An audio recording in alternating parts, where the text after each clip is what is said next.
नमस्कार दोस्तों, टेक्नीशियन तपन YouTube channel में आप सभी दोस्तों को स्वागत है। आज कुछ नया सीखते हैं। दोस्तों, जब आप सीसीएम में काम करते हैं तो आपको बहुत सा फॉल्ट के बारे में एक्सपीरियंस बना के रखना है कि कब कौन सा फॉल्ट आएगा तो किस तरह से ठीक करना है। आज दोस्तों मैं जिस तरह से आप लोगों के साथ अपना जो प्रैक्टिकल एक्सपीरियंस है वो शेयर करूंगा और आप सभी को मैं टोटल 10 गो फॉल्ट के बारे में बताऊंगा। अगर वीडियो को अच्छा से देखिएगा तो एक एक फॉल्ट को आप बहुत आसान तरीका से ठीक कर सकते हैं। और जो फॉल्ट के बारे में मैं बताऊंगा प्रैक्टिकल में जब आप मिला के देखिएगा तो सेम टू सेम आपको फॉल्ट देखने के लिए मिलेगा। और ये जो आपका वीडियो है ये पार्ट 9 का वीडियो है। इससे पहले ऑलरेडी मैं बहुत सा वीडियो बना के आप सभी को दिया हूं और जब आप वीडियो को शुरू से लेकर लास्ट तक देखते हैं तभी आपका एक्सपीरियंस बनेगा।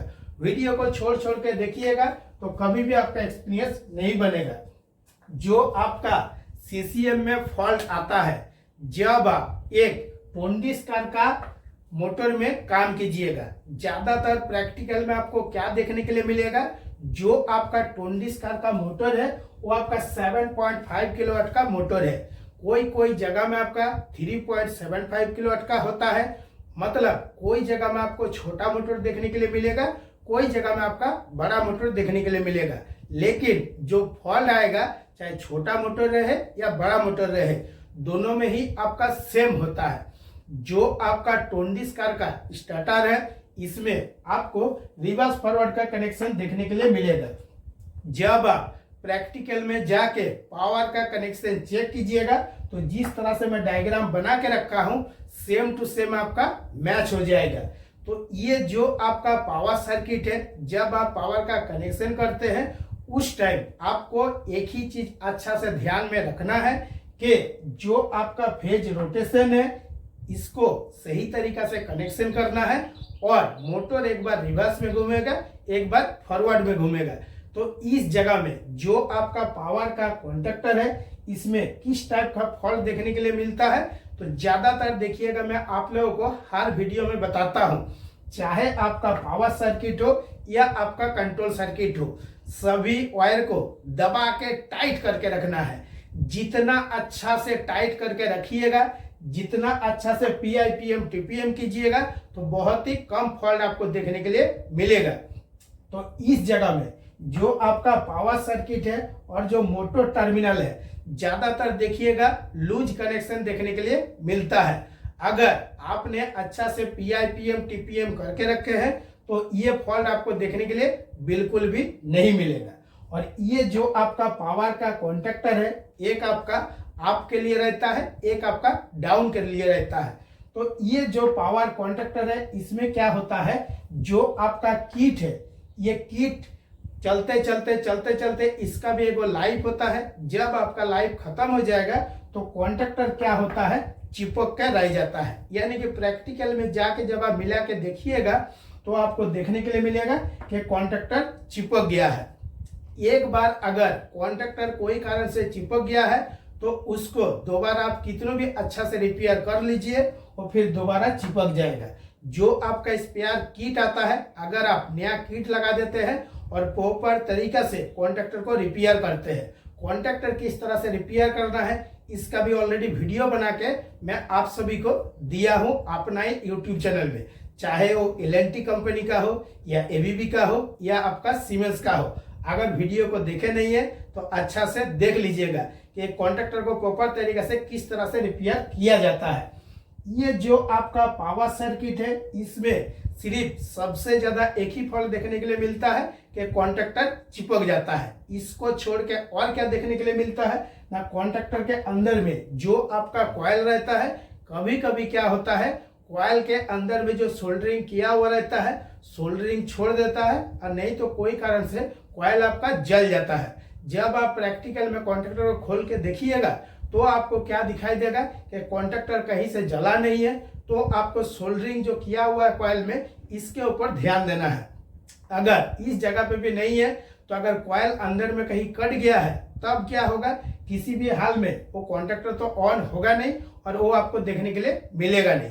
तो जब आपका कॉइल का सोल्डरिंग छोड़ देता है या कोई कारण से वायर कट जाता है तो आपको किस तरह से कन्फर्म करना है। तो यहाँ पे देखिए जो आपका A1 A2 है, जब आप पुश बटन को दबाइएगा तो आपको एक 100 वाट का बाल्ब होल्डर लेना है या आपको सीरीज लैम्प लेना है जो 415 वोल्ट के लिए यूज किया जाता है, जो हमने पार्ट 1 का क्लास में आप लोगों को बताए हैं।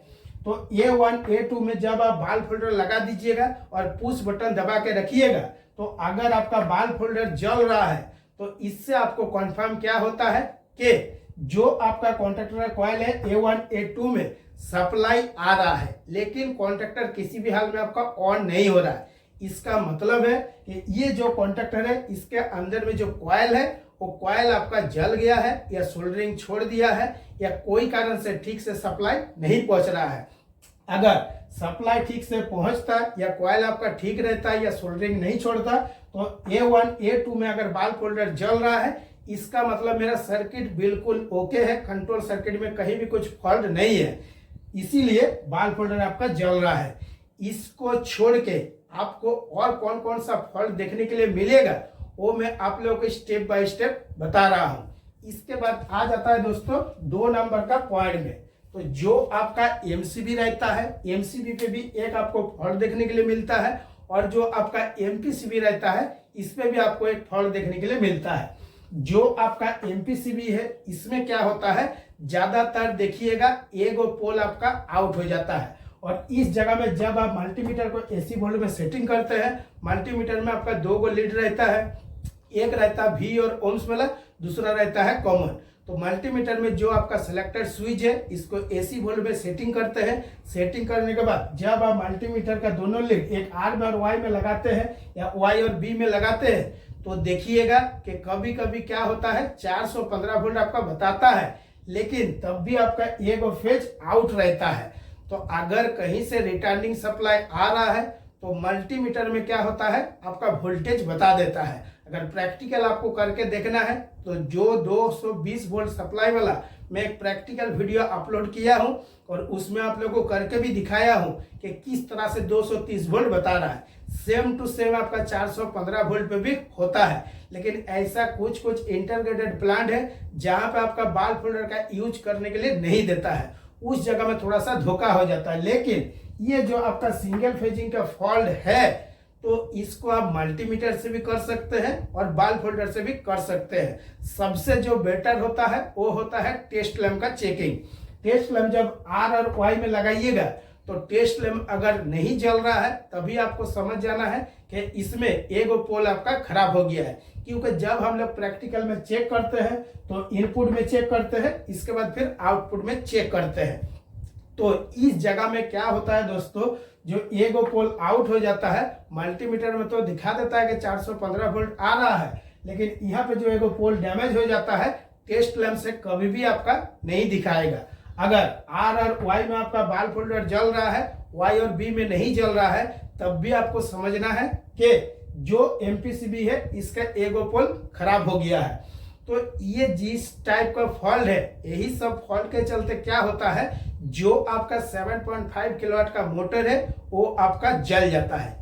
इसका प्रोटेक्शन के लिए आप तो एमपीसीबी लगा के रखे हैं, लेकिन तब भी कभी कभी क्या होता है बार बार रिसेट करके अगर मोटर को चलाइएगा तो मोटर के अंदर में जो वाइंडिंग रहता है वो आपका जल जाता है। जब कोई वाइंडर के पास आप भेजते हैं मोटर रिपेयर करने के लिए तो वो तुरंत मोटर को देख के बता देता है कि मोटर आपका सिंगल फेज में जल गया है। तो ये जो आपका एगो पोल आउट हो जाता है सिर्फ एमपीसीबी के पास से आउट तो होता ही है, इसको छोड़ के आपका जो पावर का कॉन्ट्रैक्टर लगा हुआ है यहाँ पर भी आपका सिंगल फेज होता है। तो सबसे आसान कौन सा चेकिंग रहता है, वो है बाल्ब होल्डर का चेकिंग।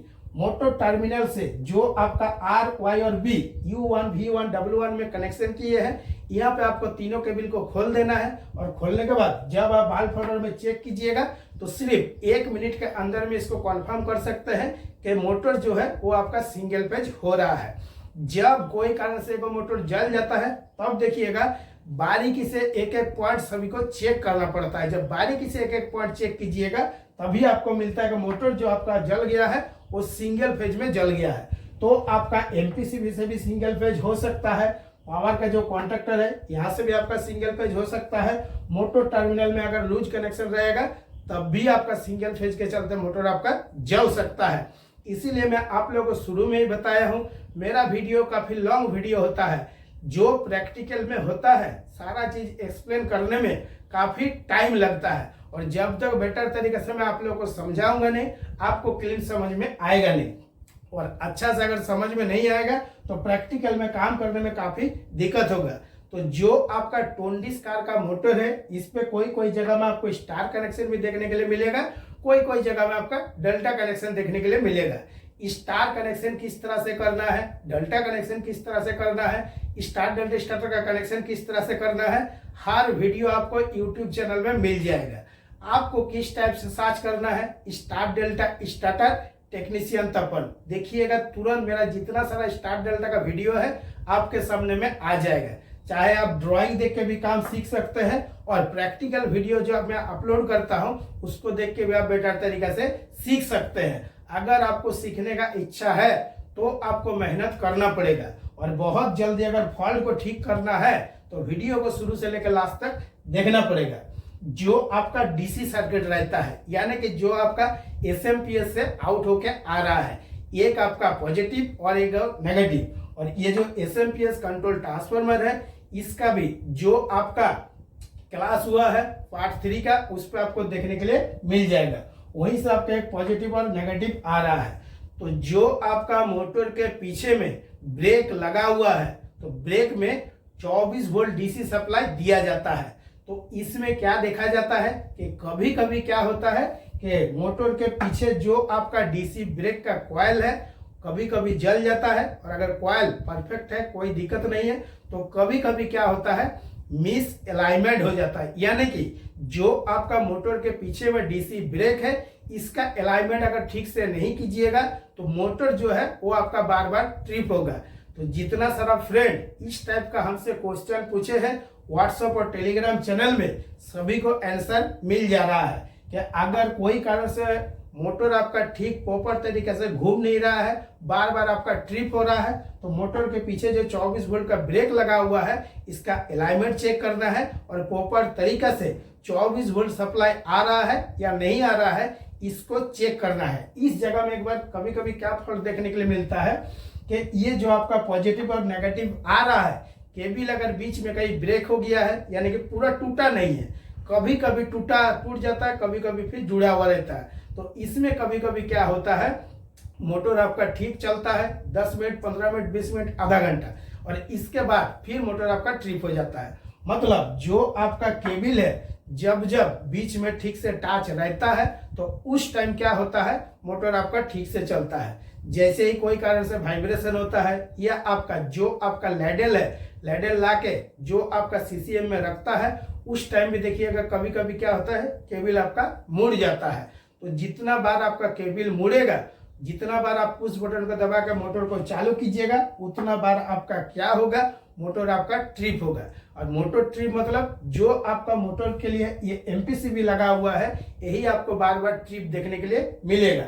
और डीसी सर्किट में इसको छोड़ के आपको दूसरा कोई भी फॉल्ट देखने के लिए मिलेगा नहीं। और प्रैक्टिकल में जब आप चेक कीजिएगा तो मल्टीमीटर को डीसी वोल्ट में सेटिंग करना है, यानी कि मल्टीमीटर में जो आपका सिलेक्टर स्विच है इसको आपको डीसी वोल्ट में सेटिंग करना है। मल्टीमीटर में जो दो गो लीड है, एक वी और ओम्स, और एक रहता है आपका कॉमन। तो कॉमन वाला जो लीड है वो आपको ब्लैक वाला में लगाना है, और जो वी और ओम्स है इसको आपको ब्लू वाला वायर में लगाना है। और इसके बाद आपको वोल्टेज देखना है कि 24 वोल्ट आ रहा है या नहीं आ रहा है। जब आप प्रैक्टिकल में चेक कीजिएगा तो देखिएगा 24.2 24.5 वोल्ट आपको देखने के लिए मिलेगा। और एसएमपीएस में जो एडजस्ट करने के लिए दिया हुआ रहता है वोल्टेज, इसके ऊपर भी वीडियो बनाकर आप लोगों को समझाया हूँ।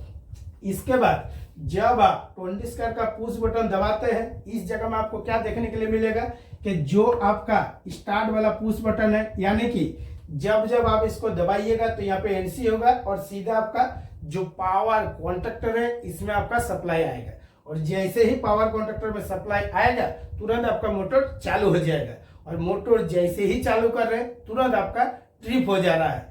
उस टाइम आपको ये समझना है कि जो मोटर के पीछे में ब्रेक है ब्रेक आपका एक इसको शाफ्ट को पकड़ के रखा है, इसी के वजह से आपका बार बार ट्रिप हो रहा है, और नहीं तो कोई कारण से मोटर आपका जाम हो गया है। और कभी कभी क्या होता है कि हर बार इलेक्ट्रिकल का फॉल्ट नहीं रहता है, कभी कभी मैकेनिकल वजह से भी मोटर आपका बार बार ट्रिप होता है। तो इसीलिए ऑलरेडी मैं वीडियो बनाकर आप लोगों को समझाया हूं कि जो आपका मोटर का एम्पियर है उसको 80% में सेटिंग करके रखना है। अगर 80% में सेटिंग करके रखिएगा तो कभी भी आपका मोटर जलेगा नहीं, और 100% में अगर सेटिंग करके रखिएगा तो मोटर देखिएगा आपका जल जाएगा।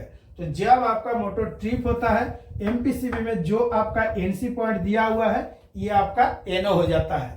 जब जब आपका एमपीसीबी एनो हो जाएगा तो स्टार्ट वाला पुश बटन को आप कितना भी दबा लीजिए, किसी भी हाल में आपका चालू नहीं होगा। जब तक आप एमपीसीबी को रीसेट नहीं कीजिएगा फेज सप्लाई आएगा नहीं, किसी भी हाल में आपका चालू नहीं होगा। तो ये दोस्तों हो गया एमपीसीबी और स्टार्ट वाला जो पुश बटन है इसका फॉल्ट के बारे में। और जो स्टेप बाय स्टेप चेक करने का तरीका है वो भी मैं आप लोगों को बताया हूं, किस तरह से स्टेप बाय स्टेप आपको चेक करना है, इसके ऊपर भी ध्यान देना है। अगर आप एक बाल फोल्डर से चेकिंग कर रहे हैं तो बाल फोल्डर का जो वायर है वो थोड़ा सा लंबा रखना है। एक लीड जो है आपको न्यूट्रल में लगाना है, और दूसरा लीड जो है अगर कोई कारण से ये जो पावर कॉन्डक्टर ऑन नहीं हो रहा है तो स्टेप बाय स्टेप चेक करना है। यानी कि जो आपका स्टार्ट वाला पुश बटन है इस जगह में आपको क्या देखने के लिए मिलेगा प्रैक्टिकल में कि 3 नंबर लिखा हुआ रहता है। तो ये जो आपका 3 नंबर पॉइंट है, ये 3 नंबर पॉइंट में जो बाल फोल्डर का दूसरा वाला लीड है यहाँ पर लगा के देखना है। अगर बाल फोल्डर जल रहा है तो आपको समझना है कि ये जो हमारा फेज सप्लाई है ये ठीक तरीके से आ रहा है। इसके बाद इसका जो 4 नंबर पॉइंट है इसमें लगा के देखना है। अगर 4 नंबर पॉइंट में लगाए हैं और लगाने के बाद जो ये पुश बटन है इसको दबाना है। जब आप ये एनो वाला पुश बटन दबाइएगा यहाँ पे एनसी बनेगा और 4 नंबर में आपको सप्लाई देखने के लिए मिलेगा। अगर पुश बटन को दबा रहे हैं और 4 नंबर में आपका सप्लाई नहीं आ रहा है और 3 नंबर में आ रहा है, तब आपको ये कंफर्म हो जाएगा कि इसका जो एनो वाला पुश बटन है वो खराब हो गया है। और जिस टाइप का मैं फॉल्ट के बारे में आप लोगों को बता रहा हूं देखिएगा प्रैक्टिकल में सेम टू सेम आपका मैच हो जाएगा। इसके बाद अगर ये एनो वाला ऑन वाला पुश बटन अगर आपका सही है, सीधा आपको आ जाना है किसमें ना, लिमिट स्विच में। ये जो आपका सिंबल है ये लिमिट स्विच का सिंबल है। तो लिमिट स्विच में जो आपका हैंडल लगा हुआ रहता है तो बार बार देखिएगा जो टोंडिस कार है उसमें जाकर टच होता है। तो कभी कभी क्या होता है जो आपका लिमिट स्विच का हैंडल है वो कभी कभी लूज हो जाता है और लूज के वजह से प्रॉपर तरीके से काम नहीं करता है। और ये जो लिमिट स्विच का फॉल्ट है ये आपको सबसे ज्यादा देखने के लिए मिलेगा। अभी तक जितना भी फॉल्ट मैं बताया हूँ ये बहुत आपको कम देखने के लिए मिलेगा, लेकिन ये जो लिमिट स्विच का फॉल्ट है ये आपको बहुत ज्यादा देखने के लिए मिलेगा। मतलब ये जो लिमिट स्विच है ये आपका हमेशा एनसी बना हुआ रहेगा, तभी आपका जो पावर कॉन्टैक्टर है ये आपका ऑन होगा। तो जब आपका ये हैंडल प्रॉपर तरीके से काम नहीं करेगा तो ये जो एनसी पॉइंट है ये एनो हो जाएगा। एनो हो जाएगा तो ये जो पुश बटन है ऑन वाला इसको कितना भी दबा लीजिए तो यहाँ कॉन्टैक्टर तक आपका सप्लाई नहीं पहुंचेगा।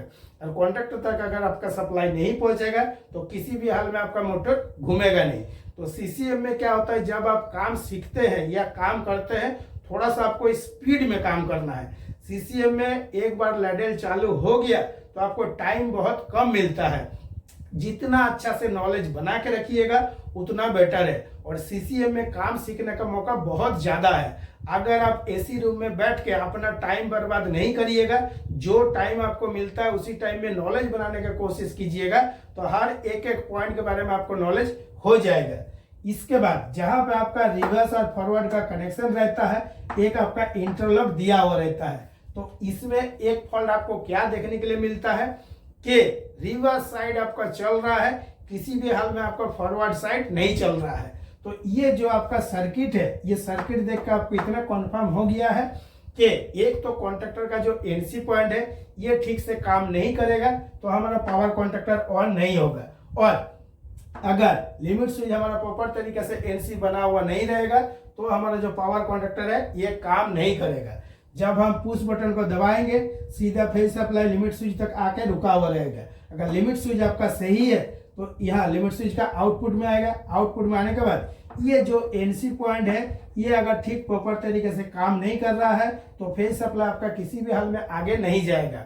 और ये जो मैं फॉल्ट आप लोगों को बताया हूं कि एक साइड चल रहा है दूसरा साइड नहीं चल रहा है, तो ये फॉल्ट आपको बहुत ज्यादा देखने के लिए मिलेगा। अभी दोस्तों जितना सारा मैं फॉल्ट के बारे में बता रहा हूं, भले वीडियो काफी लंबा है, लॉन्ग वीडियो है, लेकिन पहले से ही अगर आप टाइम निकाल कर देख के रखिएगा तो कभी भी आपको कुछ दिक्कत नहीं होगा।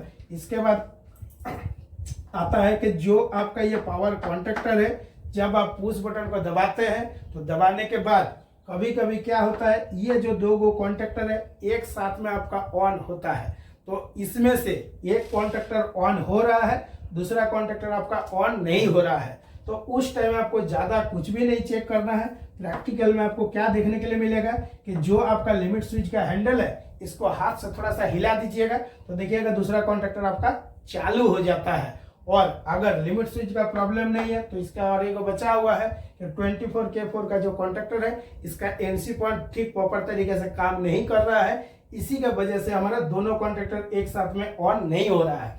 अब दोनों कॉन्ट्रैक्टर अगर एक साथ में ऑन नहीं होगा तो ये जो एमपीसीबी है ये आपका ट्रिप हो जाएगा। एक नंबर मोटर के लिए एक एमपीसीबी लगा हुआ है, 2 नंबर मोटर के लिए एक एमपीसीबी लगा हुआ है, इसमें से एक पावर कॉन्ट्रैक्टर ऑन हो रहा है दूसरा अगर ऑन नहीं हो रहा है तब भी आपका एमसीबी ट्रिप हो जाएगा, तो टोटल जो कंट्रोल सर्किट है ये आपका बंद हो जाएगा। और जिस तरह से मैं आप लोगों को बता रहा हूं एकदम देखिएगा सेम टू सेम मैच हो जाएगा। यही सब फॉल्ट आपको बहुत ज्यादा देखने के लिए मिलेगा। एक कॉन्ट्रैक्टर ऑन हो रहा है तो दूसरा ऑन नहीं हो रहा है, कभी क्या होगा अप हो रहा है तो डाउन नहीं हो रहा है, तो एकदम बिल्कुल वही सेम प्रॉब्लम है कि एक साइड चल रहा है दूसरा साइड नहीं चल रहा है। इसके बाद आ जाता है डाउन साइड में, तो जो आपको मैं रिवर्स साइड में समझाया सेम टू सेम आपको जो डाउन साइड है उस पर भी आपको काम करता है। यानी कि चाहे आपका कॉन्ट्रैक्टर के तरफ से जो फॉल्ट के बारे में मैं आप लोगों को बताया हूं इसको देख के अगर आप समझ लेते हैं तो कोई दिक्कत नहीं है, same to same down side पे भी वही सेम फॉल्ट आता है। इसके बाद दोस्तों आ जाता है जो इंडिकेशन लैम्प का, तो इंडिकेशन लैम्प में यहाँ पे देख रहे हैं कि जितना कॉन्ट्रैक्टर है यानी कि 24K1, 24K2, 24K3, 24K4, तो ये जो ऑफ वाला इंडिकेशन है ये कब जलेगा, जब आपका टोटल कॉन्ट्रैक्टर का ये जो एनसी पॉइंट है ये प्रॉपर तरीके से काम करेगा। अगर कोई भी एनसी प्रॉपर तरीके से काम नहीं करेगा तो ये जो ऑफ वाला इंडिकेशन है ये किसी भी हाल में नहीं जलेगा। तो इसमें प्रैक्टिकल में क्या देखने के लिए मिलता है कि ये जो आपका इंडिकेशन लैम्प है ये भुकुर भुकुर भुकुर भुकुर कर रहा है, तो जो भुकुर भुकुर करेगा तो उस टाइम क्या होता है कि जो आपका एलईडी लैम्प के अंदर में सर्किट है उस सर्किट में कुछ फॉल्ट आ जाता है, तभी देखिएगा भुक भुक करता है। और नहीं तो क्या होगा, ये जो एनसी पॉइंट है प्रॉपर तरीके से कनेक्ट नहीं हो रहा है, तभी ये जो इंडिकेशन लैम्प है ये आपका कभी जल रहा है कभी बंद हो रहा है, कभी जल रहा है कभी बंद हो रहा है। जब आप एनसी पॉइंट को प्रॉपर तरीके से चेक करिएगा तो इस टाइप का आपको फॉल्ट देखने के लिए नहीं मिलेगा। और अगर आप बाल फोल्डर में चेक कर रहे हैं 100 वाट का, तो एक जो आपके X2 का टर्मिनल है और एक X1 का टर्मिनल है, तो दोनों टर्मिनल में जब बाल फोल्डर का दोनों लीड लगा दीजिएगा। बाल फोल्डर अगर प्रॉपर तरीके से आपका जल रहा है और ये जो इंडिकेशन लैम्प है ये नहीं जल रहा है, तो इसको देख कर आपको समझ जाना है कि ये जो इंडिकेशन लैम्प है ये आपका खराब हो गया है। और जो मैं भुकुर भुकुर वाला बात बताया हूँ उस टाइम भी आपको 100 वाट का बाल फोल्डर से ही चेक करना है। 100 वाट का बाल फोल्डर अगर प्रॉपर तरीके से जल रहा है तो आपको सीधा ये समझना है कि ये जो हमारा एलईडी इंडिकेशन लैम्प है ये आपका खराब हो गया है। जब आप नया एलईडी इंडिकेशन लैम्प लगा दीजिएगा तो इस टाइप का फॉल्ट आपको बिल्कुल भी देखने के लिए नहीं मिलेगा। इसके बाद आता है अप और डाउन, तो आप के लिए क्या लगा हुआ है, 2 गो एनो लगा हुआ है, दोनों कॉन्ट्रैक्टर प्रॉपर तरीके से ऑन हो रहा है कि नहीं हो रहा है। इसमें से क्या होता है, अगर एक नंबर यानी कि 24K1 का कॉन्ट्रैक्टर अगर ऑन होगा तब भी आपका जो आप वाला इंडिकेशन लैम्प है जलेगा। तो इसमें क्या होता है, पहले किसी एक जो एनो है वो आपका खराब हो गया, यानी कि 24K3 का एनो आपका ऑलरेडी पहले से ही खराब हो गया है, उस टाइप आप ध्यान नहीं दिए हैं। और इसके बाद जो 24K1 का कॉन्ट्रैक्टर है इसका भी जो एनो पॉइंट है ये आपका खराब हो गया। अब क्या होगा, ये जो आप वाला इंडिकेशन लैम्प है वो आपका जलेगा नहीं, और आपके मन में प्रैक्टिकल में क्या सोच आएगा कि दो कॉन्ट्रैक्टर का इनो तो एक साथ में खराब हो नहीं सकता है। इससे पहले जो फर्स्ट टाइम इनो खराब हुआ था आपने ठीक से चेक नहीं किए, अभी दोनों इनो जब खराब हो गया है तो आप वाला जो इंडिकेशन लैम्प है वो आपका बंद हो गया है। तो इसी टाइप से दोस्तों आपको जो डाउन वाला है, डाउन वाला भी चेक करना है। और डाउन वाला जब चेक कीजिएगा तो जो जो पॉइंट मैं आप लोगों को बताया हूँ अच्छा से आपको फॉलो करना है। इसके बाद आ जाता है आपका 10 नंबर पॉइंट, जो आपका एमपीसीबी है इसका जो एनो है। अगर कोई कारण से आपका मोटर जाम है, मोटर आपका हाई एम्पियर ले रहा है और मोटर बार बार ट्रिप हो रहा है, ये आप देख भी रहे हैं, इसके बाद भी अगर आप बार बार एमपीसीबी को रीसेट करके चालू करते हैं, एक बार ट्रिप हुआ, 2 बार ट्रिप हुआ, 3 बार ट्रिप हुआ, 4 बार ट्रिप हुआ, तब भी अगर आप कोई एक्शन नहीं लेते हैं, लास्ट में क्या होता है, ये जो एमपीसीबी है ये खराब हो जाता है। इसके बाद ये जो एनो पॉइंट है, ये एनो पॉइंट में क्या है, एक इंडिकेशन लैम्प दिया हुआ है कि जब जब आपका ट्रिप होगा तो ये इंडिकेशन लैम्प जलेगा। तो जब रीसेट कर रहे हैं तब तो ये ट्रिप वाला जो इंडिकेशन लैम्प है ये तो आपका बंद हो जा रहा है, फिर थोड़ा देर के बाद ट्रिप हो रहा है। तो कभी कभी देखिएगा जो एमपीसीबी में ये एनो पॉइंट दिया हुआ है ये भी आपका खराब हो जाता है। और ये जब खराब हो जाएगा, अगर कोई कारण से डायरेक्ट एनसी बन जाएगा तो ये इंडिकेशन लैम्प है कंटिन्यू जलते हुए ही आपको देखने के लिए मिलेगा। तो जब भी कोई मोटर में कुछ भी फॉल्ट आए, जितना सारा फॉल्ट के बारे में मैं बताया हूं, तो आपको अच्छा से प्रॉपर तरीके से चेक करना है और एक एक फॉल्ट को किस तरह से चेक करना है इसके बारे में भी बताया हूं। और दोस्तों हमने एक ऑनलाइन क्लास भी स्टार्ट किए हैं। अगर आपको और बेटर तरीके से कुछ जानना है, चाहे आपका आरएलसी सर्किट हो या पीएलसी हो, एसीबी हो, वीसीपी हो, या आपको अगर स्पेशल क्लास लेके सीखना है एक पर्टिकुलर टॉपिक के ऊपर, क्या आपने चॉइस किए हैं हम सिर्फ पीएलसी ही सीखेंगे, या दूसरा कोई जैसे इस टाइप से सोचता है हम पीएलसी नहीं सीखेंगे, एसीबी वीसीपी इसके बारे में सीखेंगे। अगर किसी को एसीबी वीसीपी सीखना नहीं है, वो सिर्फ ईओटी क्रेन के बारे में सीखना चाहता है, तो ईओटी क्रेन भी बहुत सा टाइप का आता है। कोई सिंगल गडर का आता है, कोई डबल गडर का आता है, कोई टावर क्रेन आता है, और बहुत सा जगह में आपको वीएफडी सिस्टम देखने के लिए मिलेगा, बहुत सा जगह में रेडियो रिमोट सिस्टम देखने के लिए मिलेगा। तो हर टॉपिक का जो क्लास है वो अवेलेबल है। आप स्पेशल क्लास लेके भी काम सीख सकते हैं, और नहीं तो मेरा जो टारगेट है कि स्टूडेंट को बेटर तरीके से रेडी करना है। एक आपका मंथली क्लास होता है जिसके लिए आपको 250 रुपया पे करना पड़ता है। और अभी जब आप वीडियो देखना शुरुआत किए थे तो आपको स्क्रीन में देखने के लिए जरूर मिला होगा कि जून महीने में कौन कौन सा टॉपिक के ऊपर क्लास होने वाला है। और क्लास में जो आपका टीचर रहता है 9:30 बजे से लेके 11:30 बजे तक कंटिन्यू क्लास देता है, और 11:30 बजे तक वो टीचर का टाइम है कि 11:30 बजे तक क्लास को कंप्लीट करना है। और आपके मन में जो जो डाउट है, जो जो क्वेश्चन है, जैसे ये इतना बड़ा ड्राइंग है, हमने तो एक बार वीडियो बना के आपको समझा दिए हैं, तब भी क्या होता है कि कुछ कुछ डाउट आपका रह जाता है। तो जब तक आप क्वेश्चन पूछिएगा तो टीचर का काम रहेगा तब तक आपको समझाना है, और जब तक आपको समझ में नहीं आएगा तब तक कभी भी क्लास आपका बंद नहीं होता है। क्यों ना रात को 2 बजे, 3 बजे, 4 बजे तक कंटिन्यू क्लास चले, और अभी तक सबसे ज्यादा क्लास जो चला है वो सुबह 5 बजे तक। आज के वीडियो के लिए इतना ही। नमस्कार, जय हिंद।